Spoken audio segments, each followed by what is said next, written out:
પૂજ્ય વિવેક મુનિ સ્વામી આપણને વચનામૃતને આધારે ગુણ ગ્રહણ કરવાની જે એક મહારાજે આપણને આજ્ઞા કરી છે એ ઉપર સુંદર વાતો કરી. યોગીજી મહારાજ પણ આ બધી વાતો ખૂબ જ કરતા. એમની ખૂબ જ પ્રિય જો કોઈ વાત હોય તો ચોથા પ્રકરણની 140મી વાત, ચોથા પ્રકરણની 140મી વાત એ બધે અનેક વાર બોલતા અને એમાંથી સમજાવતા કે એમાં સ્વામીએ કહ્યું કે ભગવાનના જે ભક્ત છે એના ગુણ ગાવાથી જીવ ભ્રમરૂપ થાય છે. ભગવાનના ભક્તના ગુણ ગાવાથી જીવ ભ્રમરૂપ થાય છે. અને એવી એક બીજી વાતમાં પણ સ્વામીએ વાત કરી કે જો ભગવાનના ભક્તનો અવગુણ લે તો એ જે જીવ છે એ ભ્રષ્ટ થાય છે. ભગવાનના ભક્તનું જો અવગુણ લે તો એ જીવ ભ્રષ્ટ થાય છે. એ પણ સ્વામીએ વાત કરી. તો યોગી મહારાજ આનું નિરૂપણ કરતા કે ગુણ ગાવાથી જીવ ભ્રમરૂપ થઈ જાય, પણ ફલાણું આવો ફલાણું આવો એમ ન કરવું. કોઈને નહીં સમજાય તો પછી સમજાશે, ક્યાં ઉતાવળ છે. એ ઉપર બાદશાહ અને બિરબલની વાત કરી. એટલે સ્વામીએ કહ્યું કે દ્રષ્ટાંત સામે બહુ જ લડાવીને આપતા કે એ રીતે બાદશાહે બિરબલને કહ્યું કે આજે છે તે આપણી બંધની દાઢી છે એ જો સાથે સળગે તો તું તો મારો સેવક છે, તો તું પહેલા કોની દાઢી બોલો. ત્યારે જે બિરબલ હતો એ તો બહુ હોશિયાર હતો. એણે કહ્યું કે જહાંપના આપ તો મારા રાજા છો, મારે સૌથી પહેલા આપની જ દાઢી બોલાવવી જોઈએ, પણ એ પહેલા મારી દાઢી સળગતી હોય એને 2 લહરકા હું મારી લઉં, એટલે આગળ સળગતી ઓછી થાય અને પછી તમારી દાઢી ઓળવું. એમ યોગી બાપા સમજાવતા કે આપણે આ સત્સંગની અંદર આપણી દાઢી બોલવી લેવાની છે, કારણ કે આપણું કામ કરી લેવાનું છે. ભગવાને આપણને આવો મનુષ્ય દેહ આપ્યો દુર્લભ, અને સાથે આવો દુર્લભ સત્સંગ કહેતા સત્પુરુષ. આજે પૂજ્ય સ્વામી મહારાજ એની આપણને પ્રાપ્તિ થઈ તો આપણે આપણી દાઢી ઓળવી લેવાની. કહેતા આપણે દરેકના જે ગુણ છે એ ગ્રહણ કરવા. ગુણ ગ્રહણ કરીએ તો સ્વામીએ કહ્યું કે જીવ ભ્રમરૂપ થઈ જાય. કેટલી સહેલી વાત. ભ્રમરૂપ કરવાની બીજી કોઈ સાધના નહીં. તપ, યજ્ઞ, યોગ, વ્રત, દાન આદિ કંઈ નહીં. ગુણ ગ્રહણ કરો. દરેકમાં કંઈ ને કંઈ ગુણ તો હોય ને હોય જ, તો જ એને આવો અલૌકિક સત્સંગ પ્રાપ્ત થાય. આવો અલૌકિક સત્સંગ પ્રાપ્ત થયો હોય તો એમાં એ રીતે સદગુણ હોય જ, તો એ ગુણ આપણે જોવા. આ વાત સ્વામી બહુ જ કરતા. અને એ રીતે આપણે જોઈએ તો વચનામૃતમાં પણ મહારાજે ઘણી જગ્યાએ આ બધી વાતો સમજાવી છે. પ્રથમના 28માં મહારાજે કહ્યું કે આ સત્સંગની અંદર વધે છે અને ઘટે છે કોણ? ત્યારે પછી મહારાજ બોલ્યા કે સત્સંગમાં ઘટે છે કોણ? તો મહારાજે કહ્યું કે જેને અશુભ વાસના છે એ ઘટે છે. અશુભ વાસના એટલે આપણને એમ થાય કે ખરાબ વાસના, પણ મહારાજ એનો અર્થ જુદો કરે છે. અશુભ વાસના એટલે મહારાજે ત્યાં કહ્યું કે સત્સંગી માત્રનો અવગુણ. સત્સંગી માત્ર દરેક, કોઈ અપવાદ વગર દરેકનો અવગુણ જે જોતો હોય, સત્સંગી માત્રનો અવગુણ લેતો હોય, એના દિવસ એ પોતે જીવનની અંદર રાત દિવસ અંતરમાં બળ્યા કરે, અર્ધ બળેલા કાસ્તની જેમ. આ બધા કંઈ સમજતા નથી, કંઈ આવડતું નથી. આમ કરવું જોઈએ, તેમ કરવું જોઈએ, એ બધા વિચાર એને આવે અને એ પ્રકારે દરેકનો અવગુણ એ જોયા કરે.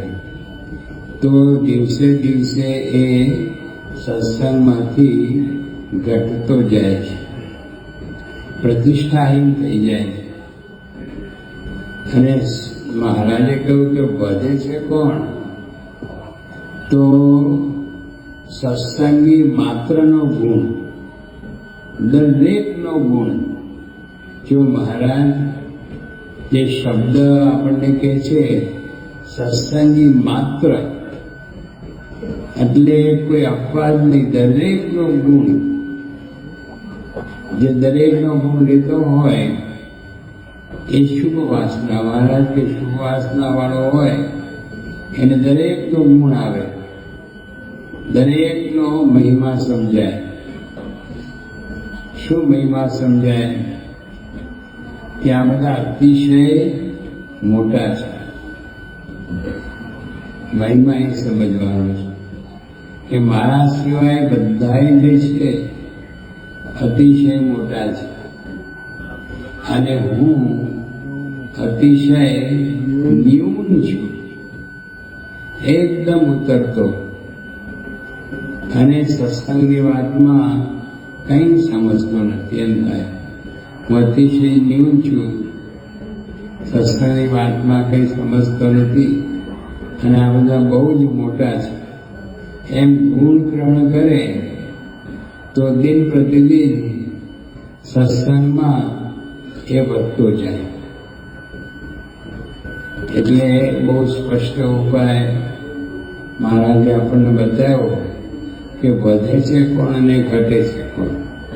વધે છે કોણ? તો જે સત્સંગી માત્રનો ગુણ લે એ વધે, અને જો અવગુણ લે તો ઘટે.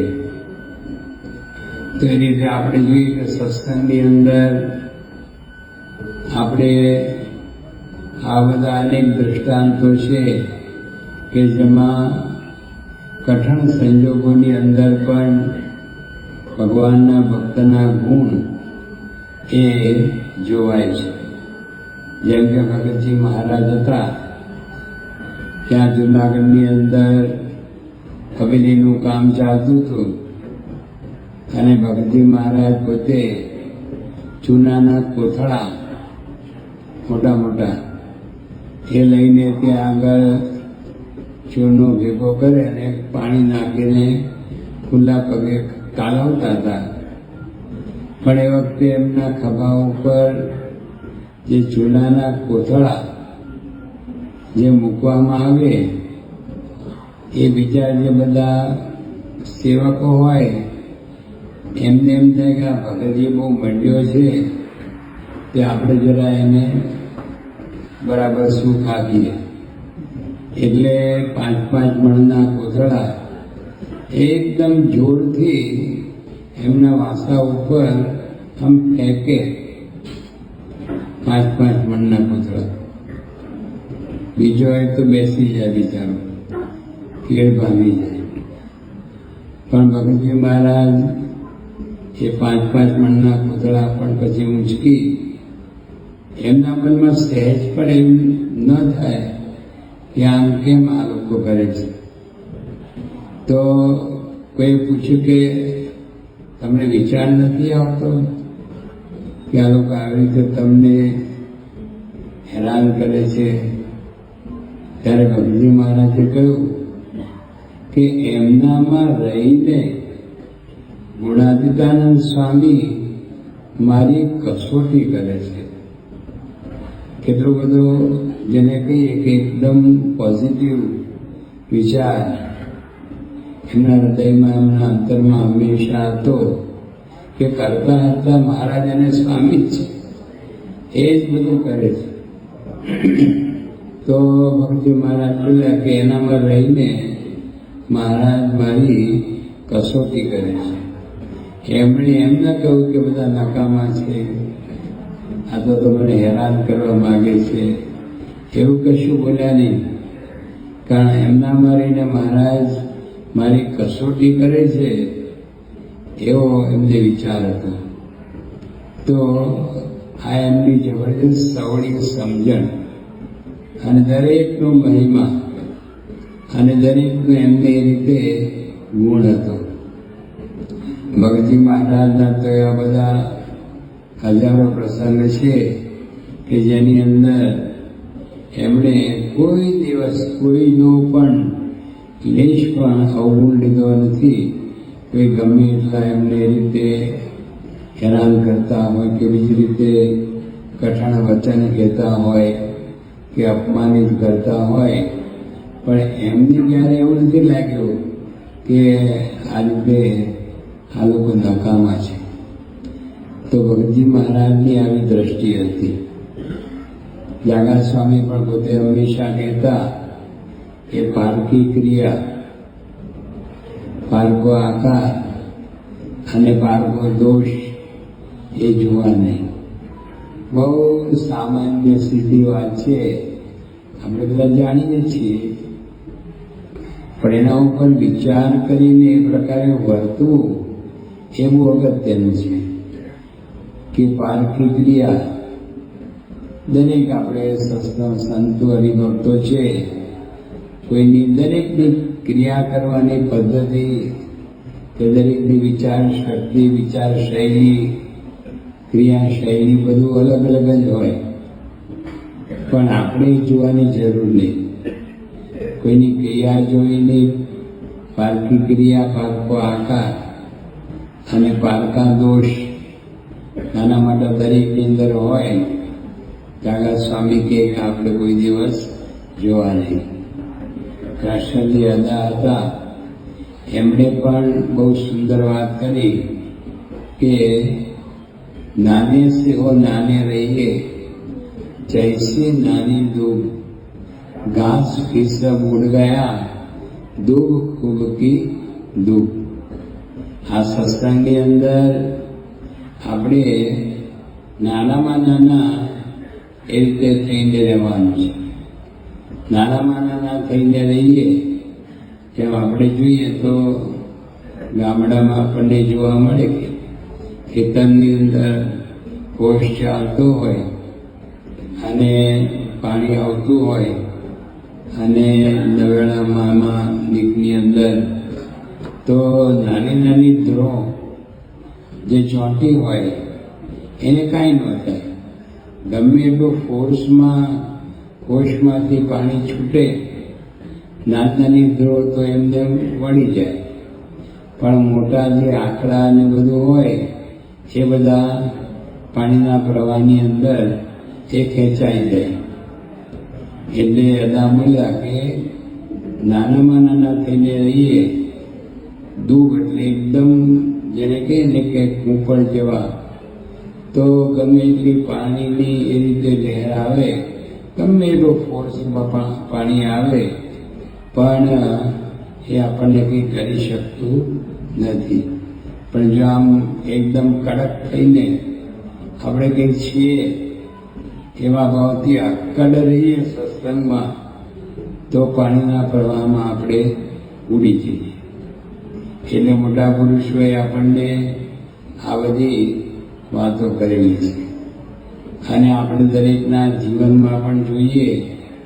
યોગીજી મહારાજ, બ્રહ્મસ્વામી મહારાજ, શાસ્ત્રીજી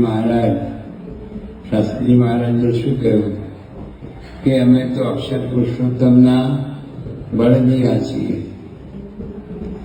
અને અક્ષર પુરુષોત્તમને માટે શપથને ઘેર વેચાવવું પડે તો પણ ઓછું છે.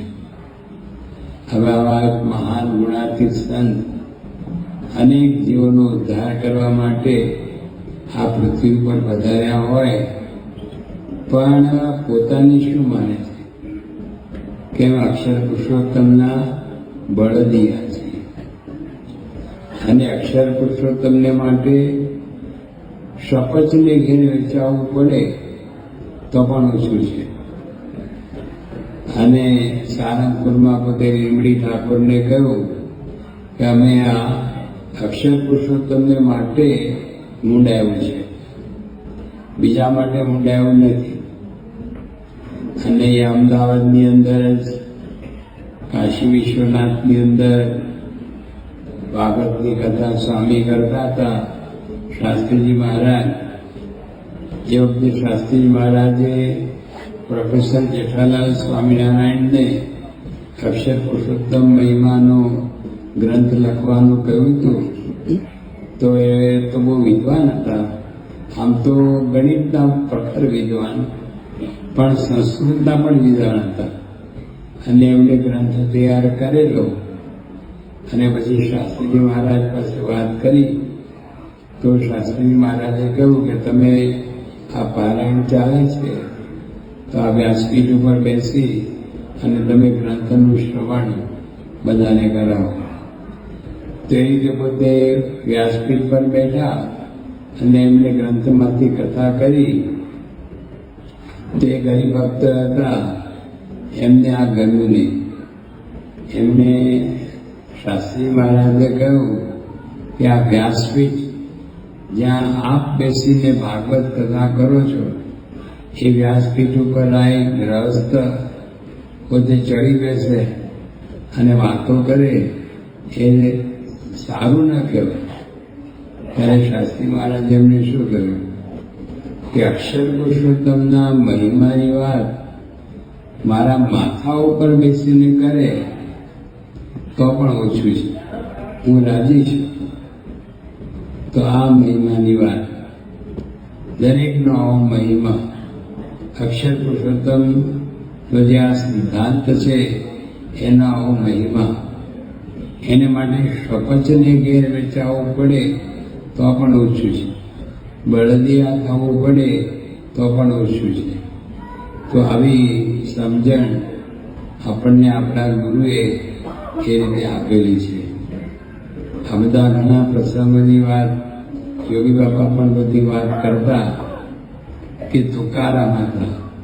તુકારામની વાત બહુ જ કરતા કે તુકારામને હવે તો બહુ ભગત હતા અને અખંડ ભજન કરે. હવે ગામમાં કેટલાક જેવા તોફાની માણસો હોય એમને થયું કે આ બહુ ભજન કરે છે, એ સાચો છે કે ખોટો તપાસ કરો.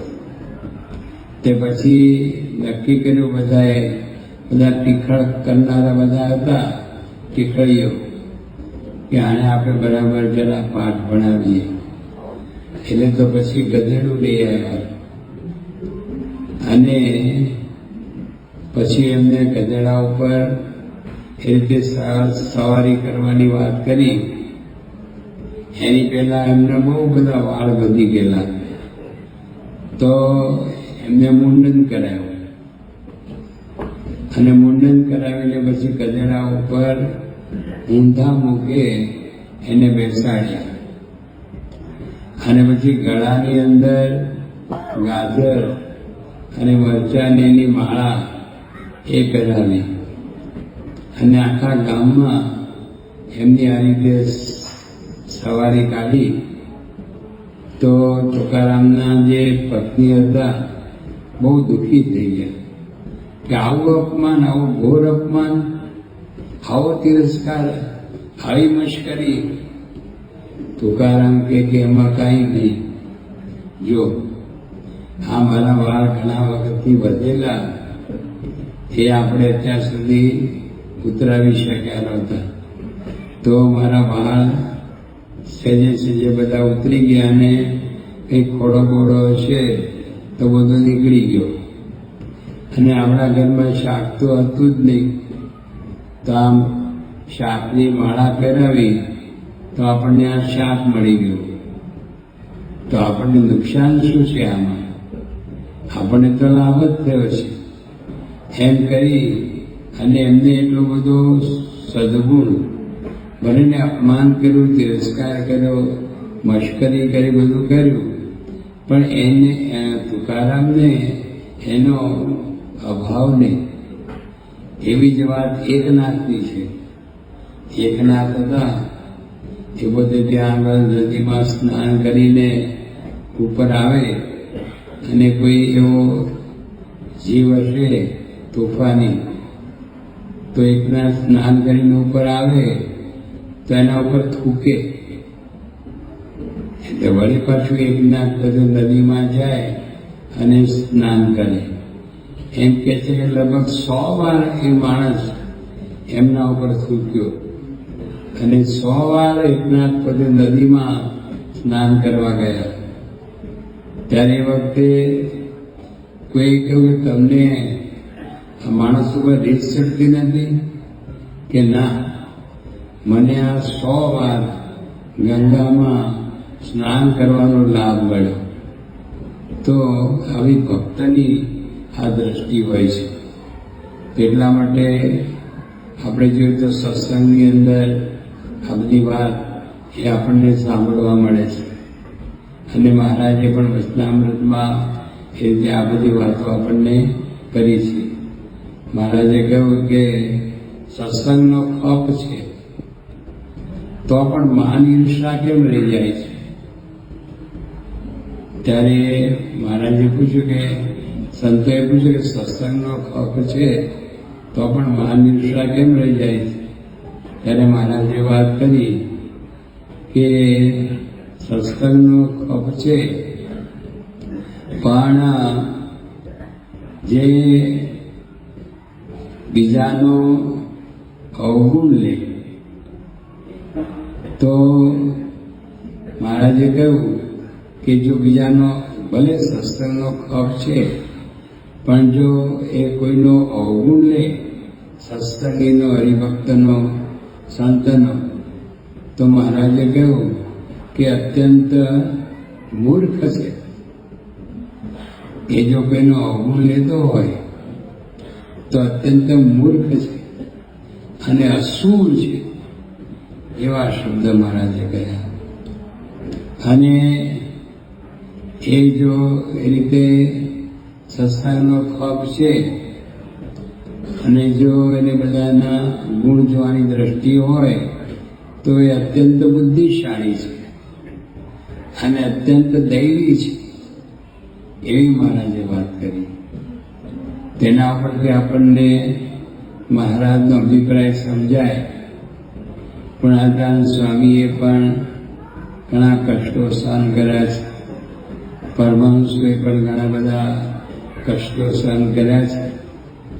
આની રીતે બધા ભક્તોએ પણ કષ્ટો, માન અપમાન સહન કર્યા છે, પણ કોઈ દિવસ કોઈનો અવગુણ એ લીધો નથી. દરેકમાં ગુણ જ જોયા છે. તો આ રીતે પુણાતાન સ્વામીએ આપણને કહ્યું, ભગતજી મહારાજ, શાસ્ત્રીજી મહારાજ, યોગીજી મહારાજ, સ્વામી વાતોમાં પણ વાત કરી કે કોઈ નિત્ય ₹1,00,000 લાવે. કેટલા? રોજના ₹1,00,000. કોઈ નિત્ય ₹1,00,000 લાવે,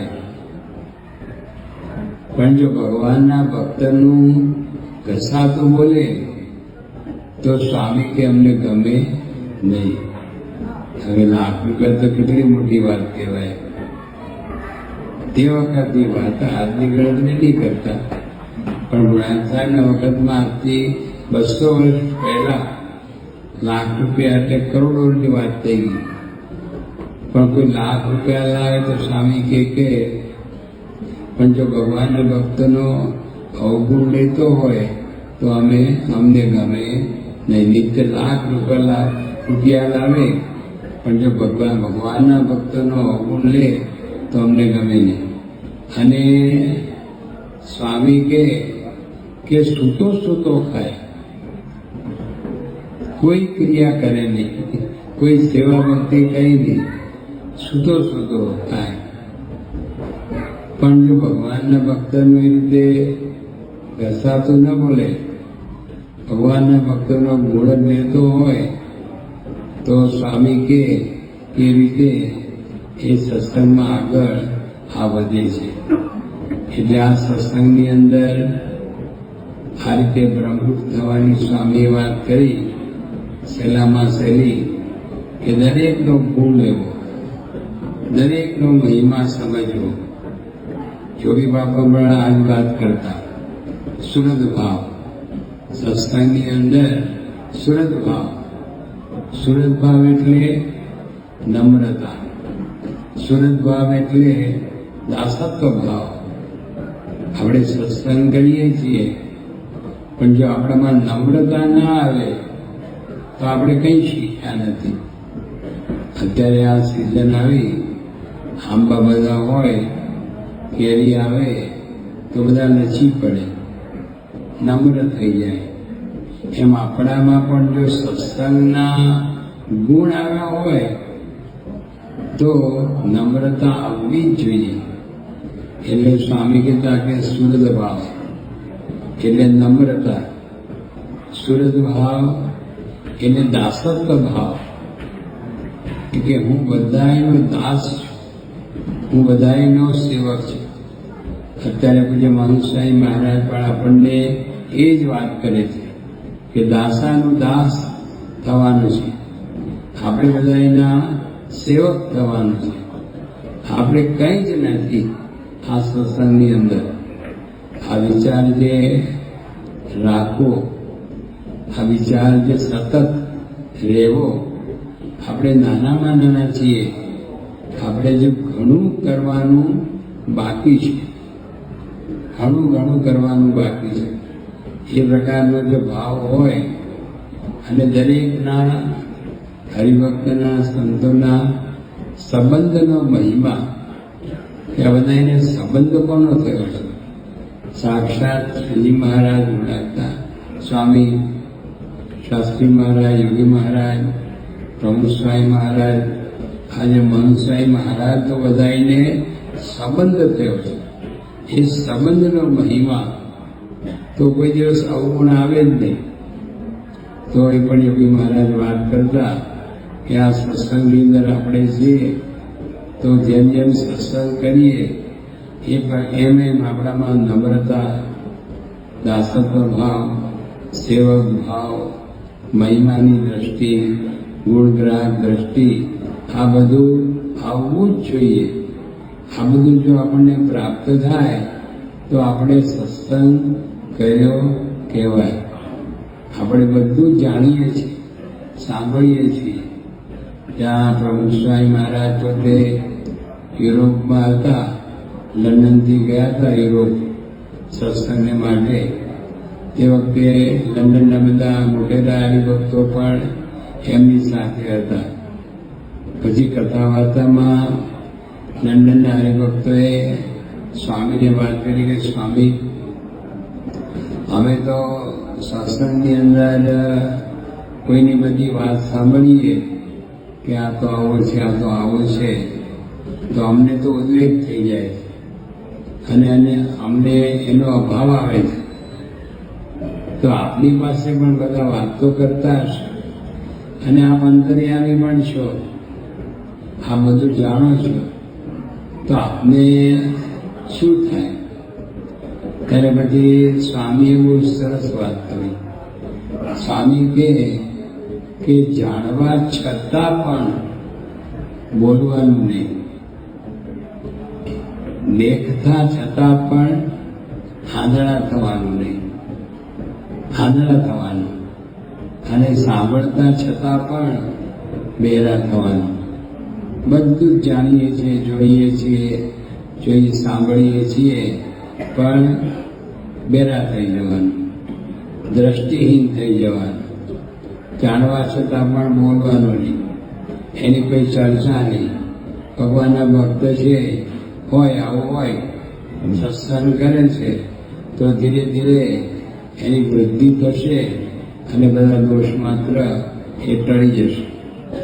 તો આ રીતે આપણને સત્સંગની અંદર શ્રીજી મહારાજે, આપણા ગુરુએ આ શીખવાડ્યું છે એ પ્રમાણે આપણે વર્તીએ તો એ ગુણ ગ્રાહક દ્રષ્ટિ એ જો કેળવીએ અને એ પ્રમાણે અનુસંધાન રાખીને, એ પ્રમાણે જાણપણું રાખીને, એ પ્રમાણે અંતરદ્રષ્ટિ કરતાં કરતાં જો આપણે સત્સંગ કરીએ તો દિન પ્રતિદિન આપણે સત્સંગમાં વૃદ્ધિને પામીએ.